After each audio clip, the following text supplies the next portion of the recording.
right, let's talk about something that could completely transform your 2025.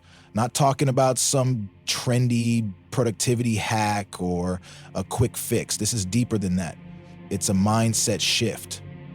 And once you get this, I promise, nothing will look the same again. Let me start by asking you a question. How many times have you set a goal, felt fired up, started working on it, and then nothing? Maybe you lost momentum, got distracted, or just convinced yourself it wasn't the right time. Sound familiar? Don't beat yourself up for it. It's not just you.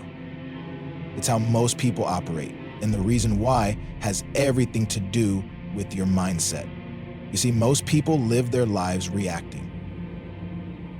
They react to what's happening around them, to the opinions of others, to their emotions in the moment. And when you're constantly reacting, you're not in control. You're letting the world decide how your life unfolds. But there's a better way. It's about shifting from a reactive mindset to a proactive one. This one change can redefine everything. Here's what I mean. A reactive mindset is when you wake up and immediately check your phone. You let that email, that notification, or that news update dictate how you feel and what you focus on. It's when you start your day already behind, scrambling to keep up.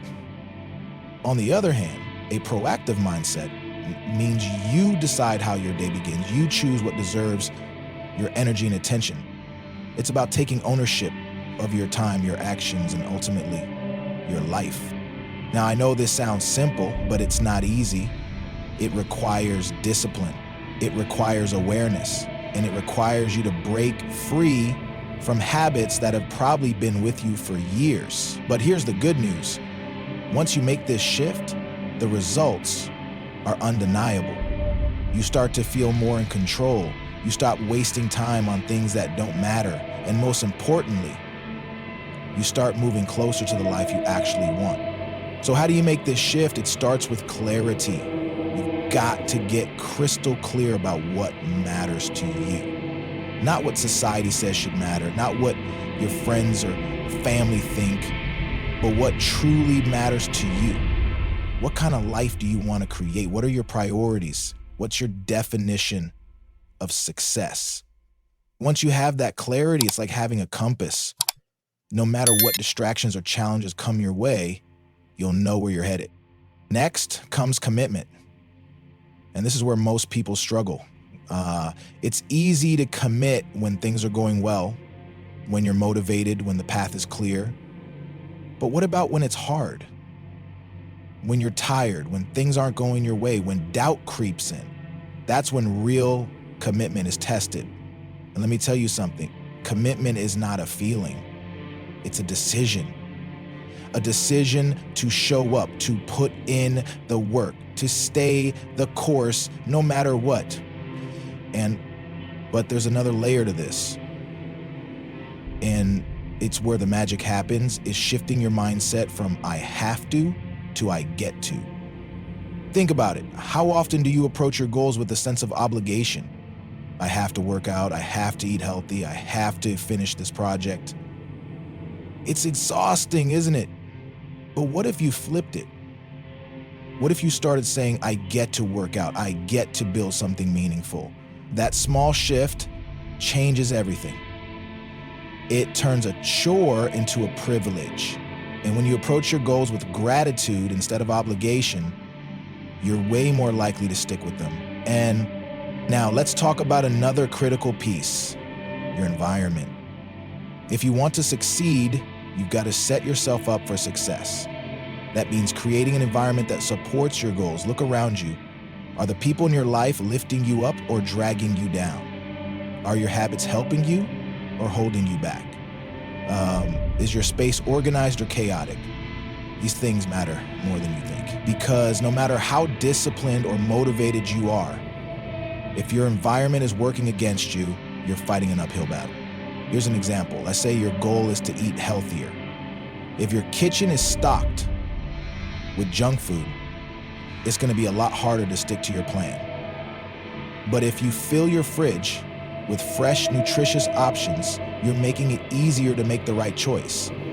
The same goes for your mental environment. If you're constantly consuming negative content, it's going to affect your mindset. But if you surround yourself with positivity and inspiration, it's like giving your brain the fuel it needs to thrive. All right, so now let's address something that often gets overlooked, and that's the power of saying no. If you want to make this mindset shift, you've got to get comfortable saying no. No to distractions. No to things that don't align with your priorities. No to people who drain your energy. Saying no isn't about being selfish, it's about being intentional. It's about protecting your time and energy so you can focus on what truly matters. But here's the thing. Saying no can be uncomfortable, especially if you're a people pleaser or if you've been conditioned to put others' needs ahead of your own. It takes practice. It takes courage. But the more you do it, the easier it gets. And the more you'll realize that every time you say no to something that doesn't serve you, you're saying yes to your growth, your goals, your future. And finally, let's talk about self-belief. Because none of this works if you don't believe in yourself. If you don't believe you're capable of change, capable of achieving your goals, capable of living the life you want, then you're already defeated. But here's the truth. You are capable. You are strong. You are resilient. You've just got to remind yourself of that every single day. One of the best ways to build self-belief is through action. Start small. Set a goal that feels manageable and follow through on it. Every time you keep a promise to yourself, you're building trust. You're proving to yourself that you can do hard things. And over time, that trust turns into confidence, that confidence turns into momentum, and that momentum turns into unstoppable growth. So here's my challenge to you. As you move into 2025, commit to making this mindset shift. Commit to being proactive instead of reactive. Commit to focusing on what matters most. Commit to saying no to what doesn't serve you. Commit to believing in yourself, even when it's hard. This won't happen overnight. It's going to take consistency. But if you stick with it, I promise you, the results will be worth it. Your 2025 doesn't have to be a repeat of 2024. It can be the year everything changes. The year you take control. The year you step into your power. It all starts with this one mindset shift. Are you ready?